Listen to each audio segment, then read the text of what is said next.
Hello, everyone, and welcome to episode 4 of Nature with You. I am your host, Abby. Today, I will be talking to my thoughtful dad, Jim Fry. He is an SBA lender, providing small business loans in 50 states for people who want to start up a franchise business or acquire an existing business and/or commercial real estate. He enjoys golf, hiking, and outdoor activities. Jim is married to my mom, Jill, and a proud dad of Emma Fry Ranchez and me. Please enjoy. Also, disclaimer that neither of us are subjects on the matters discussed, so please keep that in mind while listening to this episode. Thank you.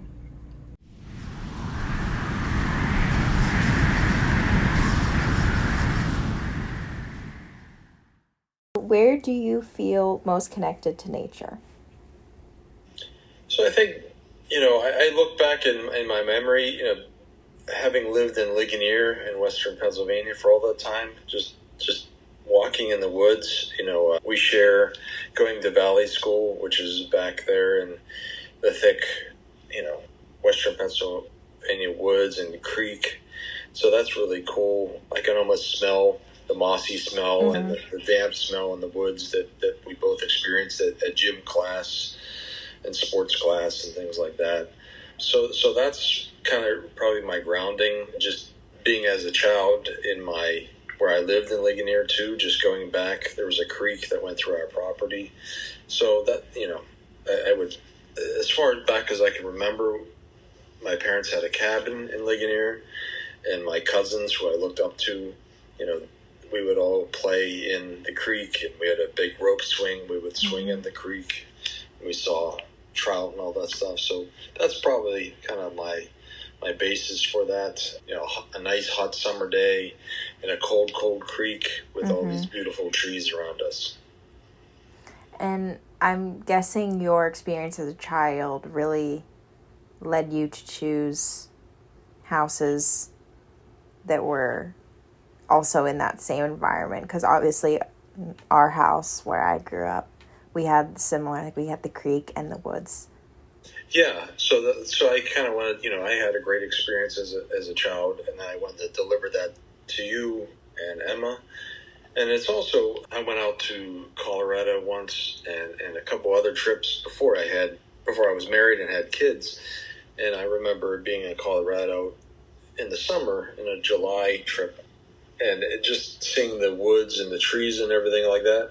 And then when we were looking for houses, and the one we found in Rudder Road there where we lived for a long time, it reminded me a lot of both Ligonier and the Colorado trip. So it was a nice reminder of both, yes. Yeah. So in your backyard when you lived in Ligonier when you were growing up, was the creek your favorite part? Or the trees, or?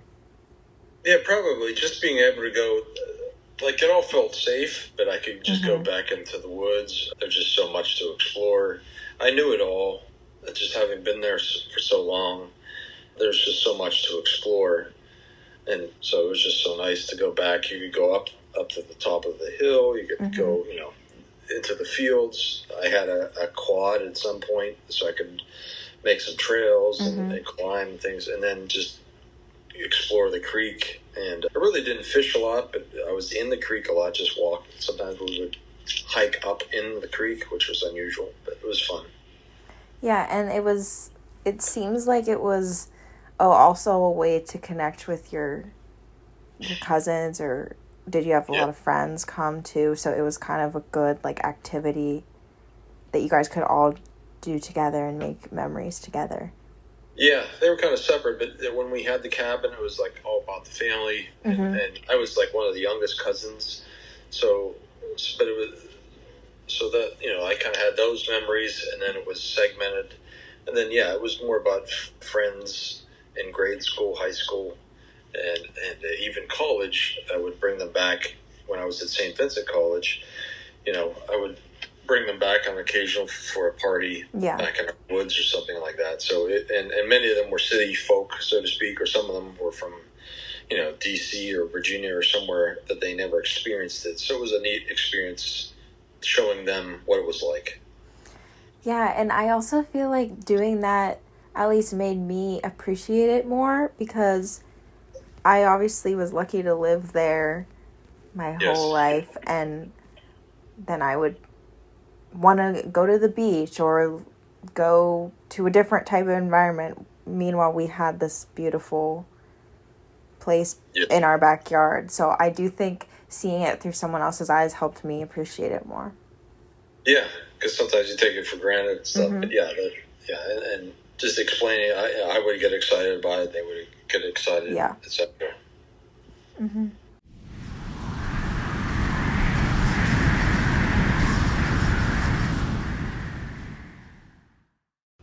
So, what are you doing when you feel most connected to nature?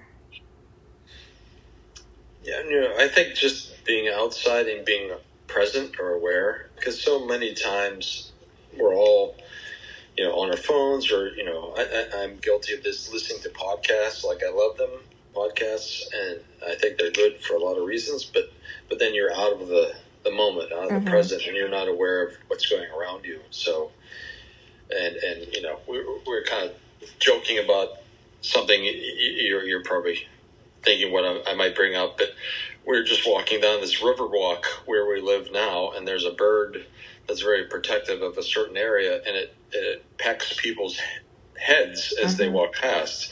So the other day I was listening to a podcast, deep into the podcast, about something, totally weird, not even thinking where I am, and a bird pecks me on the head really hard, and it kind of hurt, and I had actually saw stars. It's kind of funny to think about, but it brought me back into the present. And I was like, and it was suddenly I realized how hot it was, and the beautiful river, Right. like 2 feet away from me, and just all these things. So, I kind of laughed about it, but then I thought, wow, that was a nice realization that we all kind of forget sometimes where we are in nature.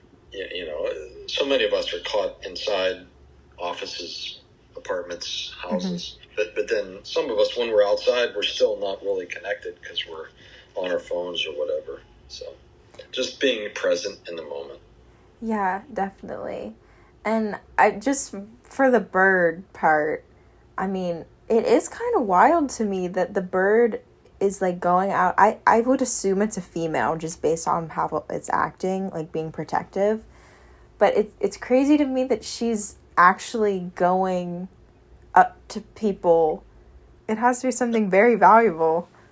Apparently, it happened last year in the same area, and it's kind of funny. There's 3 lights, they're like kind of street lights along the river walk or the boardwalk, kind of. So there's 3 lights there at night, and it's just in that section, and it's just, almost as soon as you get past the 3rd one, it doesn't bother you anymore. But if you're in that area, you better be aware. So I know. So, but yeah, I'm not sure where the nest is or anything, but it knows. And I know you took it so well that you said it hurt really bad, but then you kind of laughed about it. But I do worry that people who don't have as much respect toward wildlife, I worry that they're going to try to get rid of it. It kind of makes me think about, and when I was kind of thinking about this discussion, a generational thinking. So my parents, thought they loved nature. My dad loved Ligonier and everything, but he was very easy to take out an animal if he, for whatever reason, shoot it, whatever. And I'm pretty sure he would have got a 22 or a pellet gun and shot this bird, just because it was a nuisance to people. So he thought it was a good thing. So it's interesting perception how generationally I would never do that. But, anyhow. No, that's a great point, because that even makes me think of that conversation we had with the Shockies when you guys were exchanging stories about what it was like to live. Because I think Matt's dad lived on a farm or something, and it's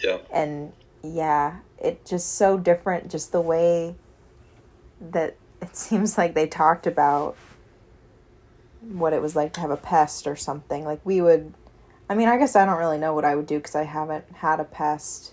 Oh, actually, we've had a lot of mice, like in our house, and we would just kind of catch them, and I actually don't know what you did with them. You might have killed them. I I often would try to. I had live traps when I could, and then we had to take them somewhere. But right, or else they would just come right back in. Yeah. So, but back then it was more of a utilitarian point of view. Hey, But then, like, with my father, like, the last 10 years of his life, I know he was shooting a groundhog in the backyard. And it was, if he had crops or something like that, it made sense. But I don't know why he was. He just wanted to get rid of it. But right. It was just how that generation thinks. Because it's just what they all did. Yeah, that's what he grew up, and that's how his parents and grandparents did it, yep. But they usually had a garden or something like that. Right. And I feel like your generation, and I think mine more, are just kind of asking the questions like why. Yes. And rethinking all of these established norms and kind of debunking some of them. I hope. Yeah. At least thinking about them, hopefully. But I do acknowledge that it is difficult if, like you said, if there were crops or something. Yeah. Some means to feed your family or whatever, that would definitely be a different type of conversation than just having a groundhog in your backyard. Because we have one in our backyard, and we just like watching him because he's funny and he's a big fat guy. And it's not harming anybody necessarily. Yeah. Right. Yeah. Right. Having, Mom and I having gone to Yellowstone, and then the story of how the wolves came back there in Yellowstone, and that's a great story. However, there's some ranchers around there who report, that the wolves have come back and then they're attacking some of their sheep or whatever. And, that's certainly a concern because those are people, trying to make a living off the land and family and things. So that is, that is something you have to think about. We all hear the good things, how they came back, and that's great, but then it does affect people. So yeah, and something we talk a lot about in my program is having all communities represented when there's these decisions being made, like whether it was the reintroduction of the wolves in Yellowstone. It's just so important that you hear people's concerns, because it's better to get ahead, obviously, of all of these consequences. But if nobody's there to share their concerns, then they just feel left out, and they'll have to deal with it themselves, which shouldn't be the case. Yeah, definitely. People need to be heard. Mm-hmm.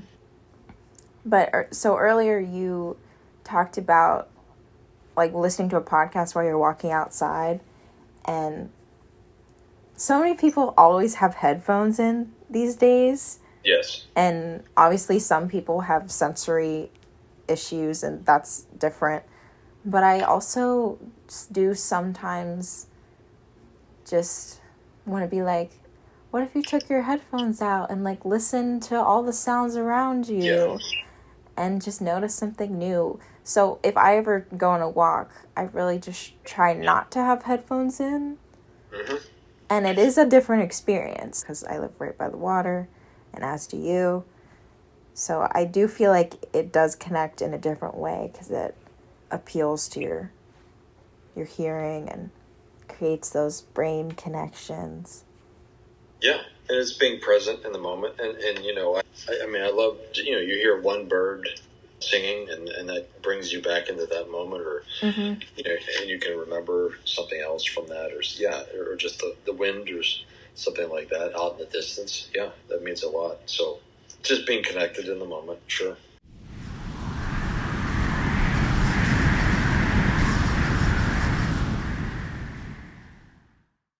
What is your favorite memory of being outside?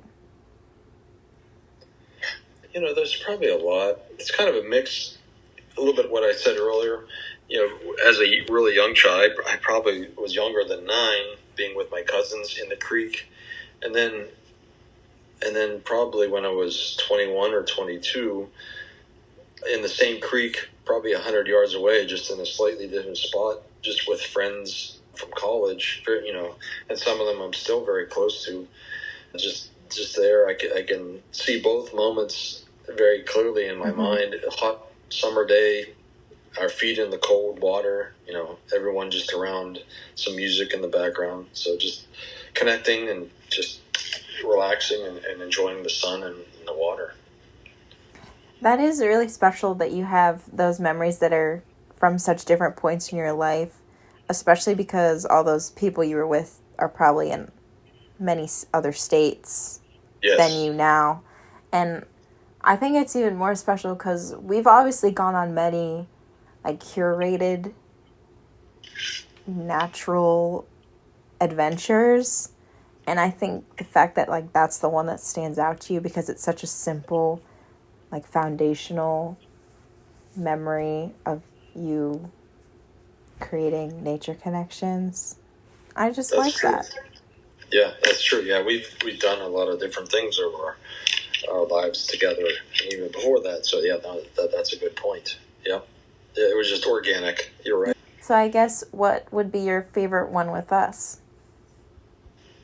Gosh, I remember probably when we moved into the house on Rudder Road there, just being, you both were small, I'm guessing 6 and 7, just being down in that little stream behind, exploring, finding crayfish and frogs and just getting muddy and stuff. So that was a great time. I think a lot of our life, at least as adults, we're just so disconnected we don't realize it because, we're in an office building, we're in a house, we're in whatever. And then so then we leave and we go to our family somewhere. So maybe we're at a soccer field or something like that, and we're maybe sort of connected, but, we're doing something else, thinking something else. And even if the nature is around us, we're not really realizing it. It was nice, I was just looking through, for some reason I was thinking about New York City the other day, more about at Christmas, but just all the, someone a long time ago did some, built some nice parks there in the city. And then there's a few here in Wilmington and things like that. But anyhow, it's just so nice to have some parks in the metropolitan area. So some cities don't have that, but that's a nice, at least a small break. You can go to a spot and connect for a moment. Yeah, definitely, because all of the urban sounds and stuff definitely do drown out birds chirping or even wind or something. And to be able to have spaces where you can just feel at peace is definitely very valuable. And that's why a lot of people that I work with, I work in Baltimore City, they go out on walks sometimes just during the day. And my office doesn't even have a window, so the woman I share an office with, sometimes we're we don't even know if it's raining right now or if it's sunny. So sometimes I just go out and just see what's even going on outside. And luckily we have a green terrace, so I try to eat lunch out there because there's a lot of pollinator activity and birds there. Yeah, I read something, seeing water every day it is, provides all these health benefits, calming, lower blood pressure and different things. Just seeing whether it's a lake, a river, whatever. So, yeah, there's clinical data that supports that. So. Sometimes when I'm watching YouTube, they bring up a scene of water or polar bears diving in the water, and they're like, this commercial break is sponsored by Calm or something like that. I wonder if that actually does anything sometimes. I mean, it's probably much better than ads and targeted consumerism, but... Well, it certainly breaks your pattern, doesn't it? And then it makes you think of your health and or nature, and then you think, well, you think about, well, maybe I should do something for my health or do something about nature. So it gets you thinking, and that's good. It breaks your pattern. Even from a marketing perspective, that's what you want to do. You want to break their pattern. So it makes you think. That's true. Gets people curious, oh, why does this make me feel calmer? How could I get more of this, maybe? Yeah.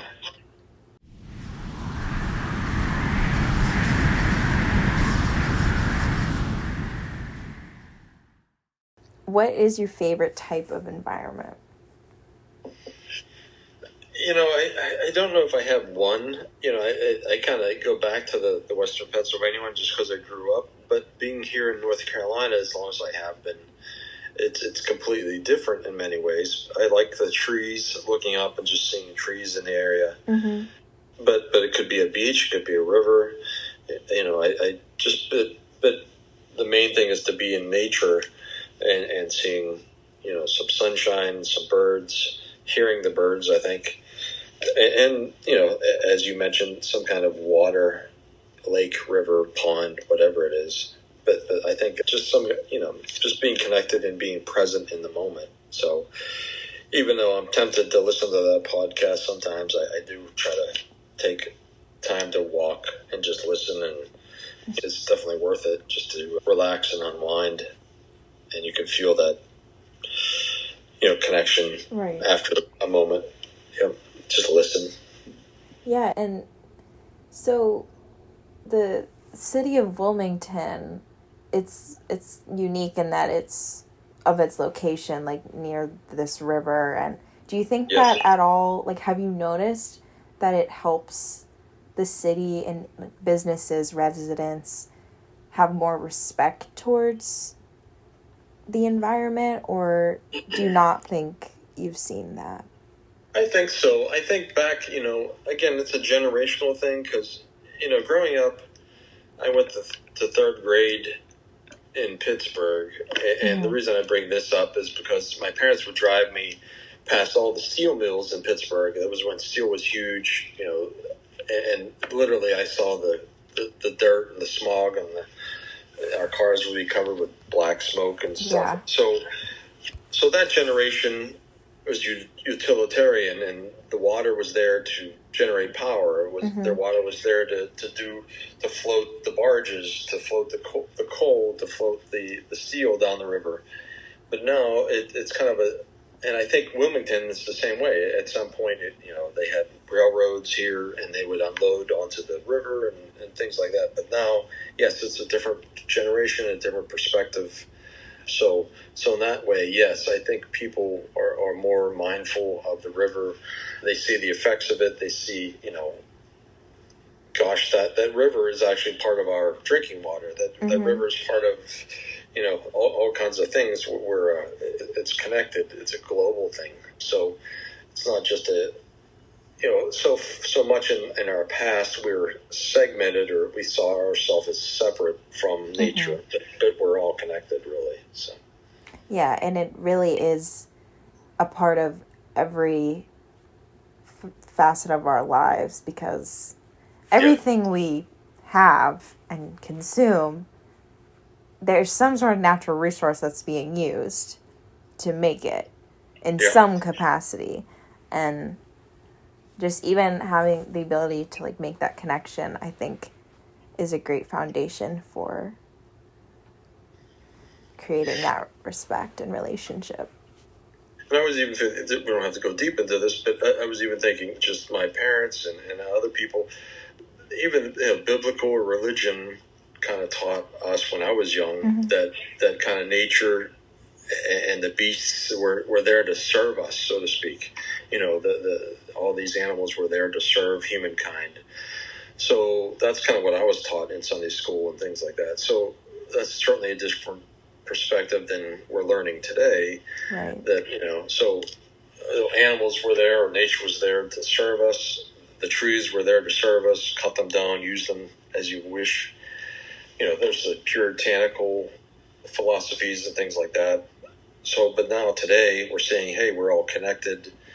It's more complicated in some ways. It's harder in some ways, but hey, we're all connected. So what you do to nature, you kind of do to yourself. So it's a different perspective. Right. And having that dominance over nature just really won't end well, because you can't create some of these resources that we're using daily, and once they deplete, then what does that dominance mean anymore? Well, the reality is there's a finite amount of resources, and as a human race, we're growing. So we have to think, back hundreds of years ago, it seemed like there was unlimited resources, and compared to our race and the population, and that made sense then. But we're growing so fast. Just since I was a young child, how much the population's grown. It's crazy. I never thought I would see this population. It sounds funny to say that, but so what does that mean? It means we have to really talk about our resources and what that does to the planet. I mean, we really have to start. And I do think it's optimistic. Humankind really is innovative and a genius. And we think of things like I just read yesterday. Someone came up with this handheld filter that takes seawater and filters it into drinking water, so anyone anywhere can take a cupful of seawater and drink it as drinkable water. So my point is, hey, we'll solve it, but we have to be mindful and we have to be focused a little bit differently. So I think the outcome will be good as long as we respect and think about it. That's all. I guess along these lines, do you have any input on how to get more investment into these green solutions? So I think for better or for worse, humankind is what's in it for me. Even me. Sure, I want to make the world better and stuff, but when it comes down to it, it is a little bit what's in it for me to some extent. And I mentioned earlier, hey, New York City has all these parks and things like that. And so what are the benefits? We really have to, I think, all of us communicate better. What are these benefits? Whether it's a park, what's the benefit of having a park in the middle of a city, or what's the benefit of a solar panel or solar energy? So, and then translate that into economic terms. It's a long time ago, there was a big political campaign. Hey, it's the economy, stupid. But the point I'm saying is, now solar energy is worthwhile. It used to be so expensive that it wasn't worthwhile. Oil was still cheaper. Coal was still cheaper. But now solar energy, wind energy, hydropower is now cheaper, and so it's more effective. And putting up a whole solar farm makes more sense than coal mining or drilling another oil well. So I think we do have to translate that and really communicate, market it. I mean, let's face it, we're marketed to all the time, and we market to others. So we have to communicate that in an effective way. What's in it for our citizens, for our residents, for our neighbors, things like that. So it is an economic factor. I mean, sometimes it comes down to that. So how will that benefit you or I? Yeah, all of that is so valid, because it's really about asking, how do we get people to care? Like, how do we get all of these different groups to care? Yes. If we can properly show them how their lives will be better and it won't make them have to do extra things daily, or it's convenient. Definitely. No sacrifices. Yeah, obviously. There are a lot of struggles and other things to deal with that people don't want to be worrying about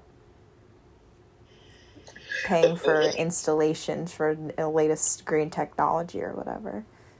Let's face it, if you have the old typical power bill, electric bill that someone has, and it's X number of dollars, but here's the solar company, and it's $5 cheaper, 10, whatever it is, cheaper. Yeah, someone will switch just in their own self-interest, and it's great. They can say it's solar power or something like that, so they can tell their friends. But really, when it comes down to it, if it's not cheaper or it's not close in price, they're not going to really make the change. So. Right. And with solar panels specifically, it's usually pretty expensive up front, but then it pays off later. And people also don't always think like that too. They just want it to be cheaper immediately. So even just better communicating that it might not seem better now, it will get better in the long run. Yeah. No, that's a good point. Sure.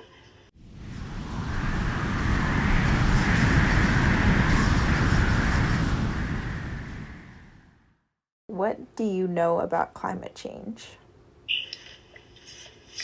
So I think I was thinking more, climate change, I understand that man, industrial revolution, different generations, like I was kind of pointing to earlier, we all have a different perspective on how kind of nature or the world serves us, serves humanity. And I think for a long time it was, hey, we can take from the earth, so to speak, we can take from nature because nature's here to serve us. But that's kind of catching up to us, and it's a numbers game at some point.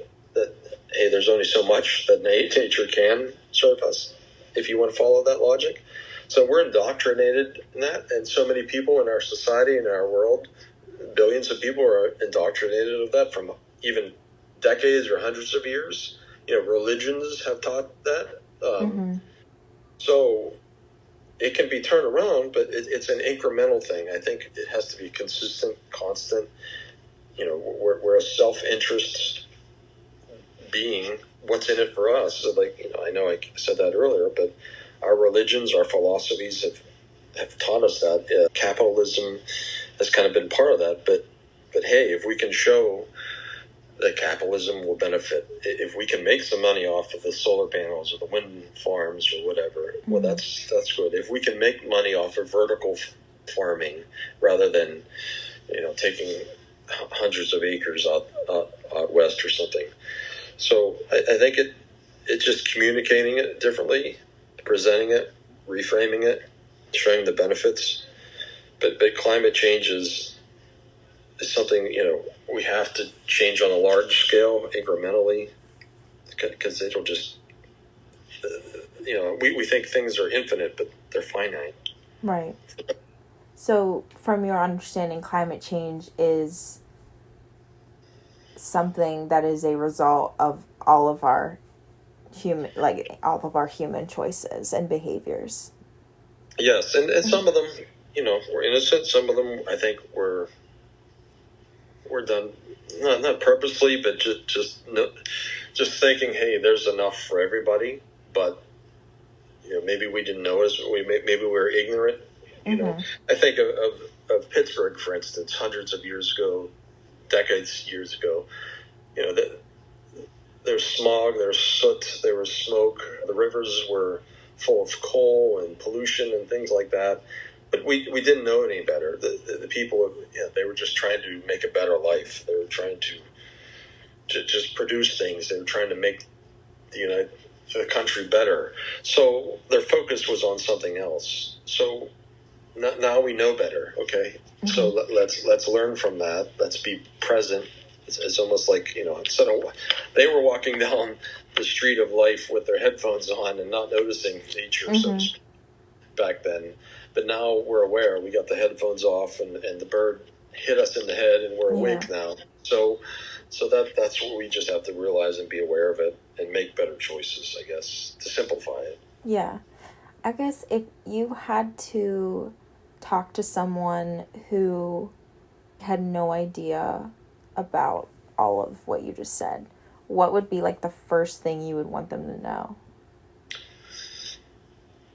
So a lot of people like to think about legacy, their children and grandchildren. So do you want to make the world better or worse for your grandchildren? Of course, I want to make it better for my grandchildren. Do you want to give them a better world, the gifts? Do you want to make a better legacy? Of course, everyone's going to do that. So then let's talk about what that really means in regard to the climate. And maybe there's more efficient ways economically to do that too.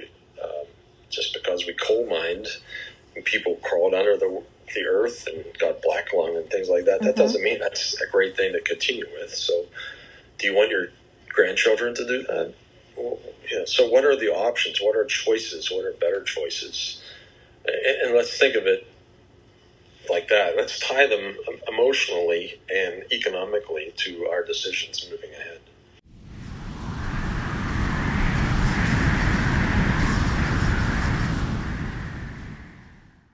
Thank you so much for listening to this episode of Nature with You. Once again, I am your host, Abby, and I would love to chat with you too about your nature experiences.